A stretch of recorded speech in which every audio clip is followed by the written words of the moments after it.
after a storm, whether it be a cold ice storm like that, or it's a hurricane or tornado, what's the first thing we should do after the storm passes?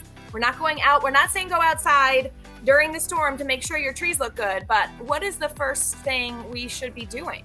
Well, it's a certainty they won't look good during the storm because they'll be whipping around like crazy and scaring you half to death and little limbs coming off. And stay out of that. Take some shelter.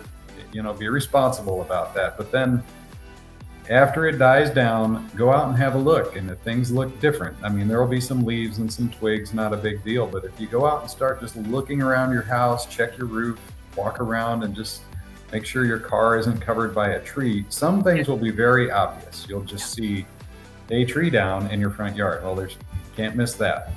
But sometimes it's a side yard.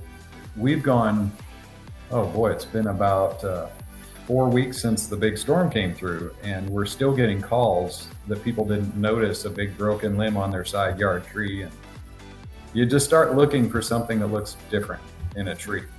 And it probably is a loft unless it ended up and become something obvious on the ground. I was at a client's property and I said, has your tree always leaned that far?